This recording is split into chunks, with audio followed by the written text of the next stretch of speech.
Assalamualaikum warahmatullahi wabarakatuh. Kali ini dalam mata kuliah akuntansi syariah, kita akan membahas akad-akad lain seperti kafalah, qadrul hasan, dan hiwalah. Kita masuk kepada kafalah. Kafalah secara bahasa artinya daman atau jaminan, hamalah artinya beban. Nah, sehingga akad kafalah yaitu perjanjian pemberian jaminan yang diberikan oleh penanggung kepada pihak ketiga untuk memenuhi kewajiban pihak kedua atau pihak yang ditanggung. Secara teknis, akad kafalah merupakan perjanjian antara seseorang yang memberikan pinjaman atau penjamin kepada seseorang kreditur yang memberikan utang kepada seorang debitur, di mana utang debitur akan dilunasi oleh penjamin apabila debitur tidak dapat membayar utangnya. Contoh akad kafalah yaitu garansi bank, stand of letter of credit, pembukaan LC impor. Nah, akad kafalah ini merupakan salah satu jenis akad tabaruk yang bertujuan untuk saling tolong-menolong. Namun, penjamin dapat menerima imbalan sepanjang tidak memberatkan. Apabila ada imbalan, maka akad kafalah bersifat mengikat dan tidak dapat dibatalkan secara sepihak. Adapun skema kafalah yaitu dapat dilihat dari gambar, yang mana di situ dapat kita lihat penanggung bersedia menerima tanggungan dari pihak yang ditanggung, kemudian penanggung menyepakati akad kafalah dengan pihak ketiga. Adapun sumber hukumnya yaitu Al-Quran dan As-Sunnah dapat dibaca sendiri. Kita masuk ke dalam rukun kafalah, yaitu ada 3. Yang pertama pelaku. Pelaku ini terdiri dari pihak penjamin, pihak yang berutang, dan pihak yang berpiutang. Pihak penjamin, adapun syarat-syaratnya yaitu balik atau dewasa yang berakal sehat, berhak penuh untuk melakukan tindakan hukum dalam urusan harta dan rela atau ridho dengan tanggungan kafalah tersebut. Yang kedua yaitu pihak orang yang berhutang, yang mana ketentuannya yaitu sanggup menyerahkan tanggungannya atau utang.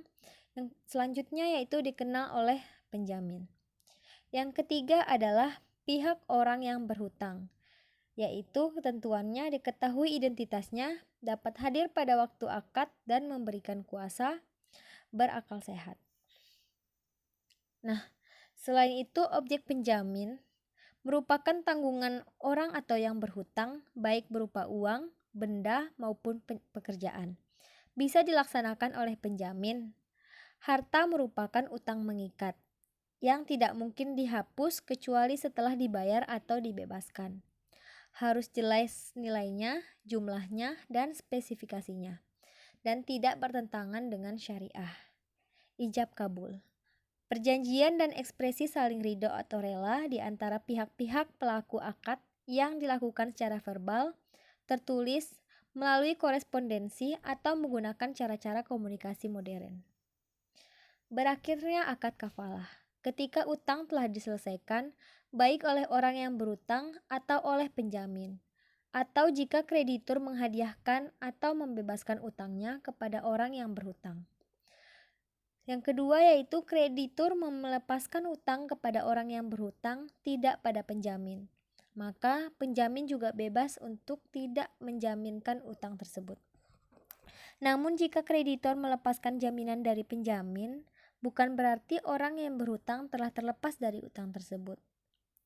Ketika utang tersebut telah dialihkan, transfer utang atau hawalah, dalam kasus ini baik orang terhutang ataupun penjamin terlepas dari tuntutan utang tersebut. Ketika penjamin menyelesaikan ke pihak lain melalui proses arbitrase dengan kreditur dapat mengakhiri kontrak kafalah walaupun penjamin tidak mensetujuinya. Kita masuk kepada akad lainnya yaitu qadrul hasan. Pengertian akad qadrul hasan yaitu pinjaman tanpa dikenakan biaya, hanya wajib membayar sebesar pokok utangnya. Pinjaman uang seperti ini yang sesuai dengan ketentuan syariah, tidak ada riba. Bertujuan untuk diberikan kepada orang yang membutuhkan atau tidak memiliki kemampuan finansial, untuk tujuan sosial dan untuk kemanusiaan. Biaya administrasi dalam jumlah yang terbatas diperkenankan untuk dibebankan kepada peminjam. Skema dari Qadrul Hasan dapat dilihat pada gambar tersebut, yaitu yang pertama, pemberi pinjaman menyepakati akad Qadrul Hasan dengan peminjam. Yang kedua yaitu peminjam menerima dan menjalankan usaha dengan dana pinjamannya. Yang ketiga, jika memperoleh laba maka akan diperoleh peminjam. Yang keempat, dana pinjaman akan dikembalikan kepada pemberi pinjaman. Adapun sumber hukumnya Al-Quran dan Sunnah dapat dibaca pada slide tersebut. Kita masuk ke dalam rukun Qadrul Hasan, yaitu pertama pelaku, yaitu cakap hukum dan balik. Objek akadnya harus jelas nilai pinjamannya dan waktu pelunasannya. Peminjam diwajibkan untuk membayar pokok pinjaman pada waktu yang telah disepakati. Tidak boleh diperjanjikan akan ada penambahan atas pokok pinjamannya. Namun, peminjam diperbolehkan memberikan sumbangan secara sukarela.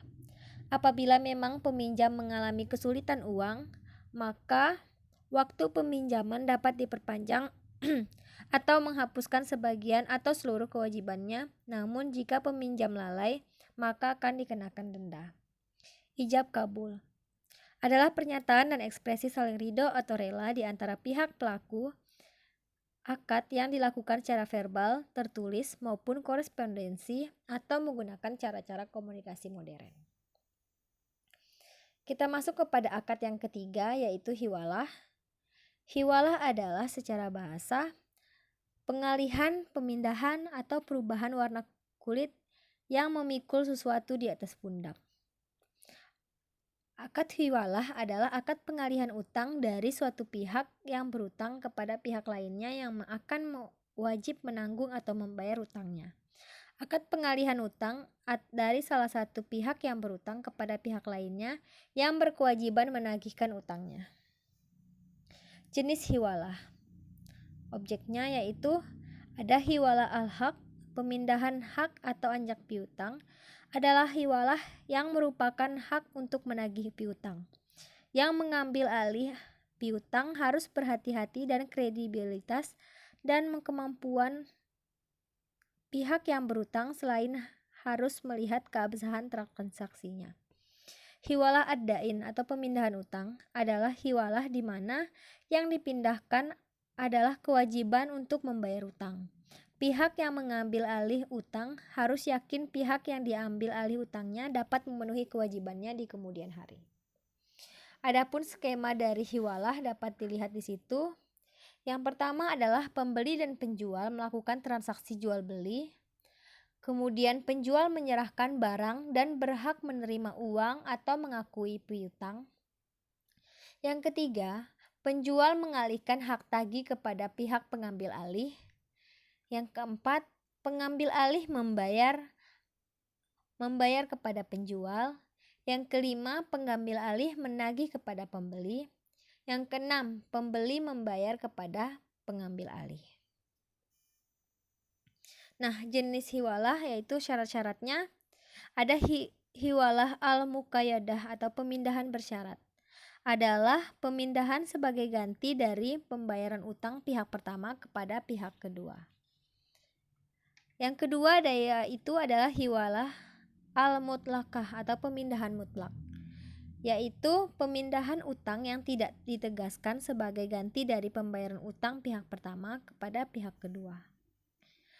Adapun sumber hukum dari hiwalah yaitu menunda pembayaran bagi orang yang mampu adalah kezoliman, dan jika salah seorang kamu dialihkan atau dihiwalahkan kepada orang yang kaya yang mampu, maka turutlah menerima pengalihan tersebut. Hadis riwayat Bukhari Muslim. Nah, rukun dari hiwalah yaitu pelaku yang mana harus balik atau dewasa dan berakal sehat. Kemudian berhak penuh untuk melakukan tindakan hukum dalam urusan harta dan rela atau ridho dengan pengalihan utang piutang tersebut. Kemudian diketahui identitasnya. Sedangkan rukun dari objek penjamin bisa dilaksanakan oleh pihak yang mengambil alih utang atau piutang, harus membayar utang atau piutang mengikat yang tidak mungkin hapus kecuali setelah dibayar atau dibebaskan. Harus jelas nilainya, jumlahnya, dan spesifikasinya, dan tidak bertentangan dengan syariah. Yang ketiga adalah ijab kabul, yaitu pernyataan atau ekspresi saling ridho atau rela di antara pihak-pihak pelaku akad yang secara verbal, tertulis, melalui korespondensi atau melalui cara-cara komunikasi modern. Sekian dari pertemuan kita kali ini. Sampai jumpa di pertemuan selanjutnya. Wabillahi taufiq wal hidayah. Wassalamualaikum warahmatullahi wabarakatuh.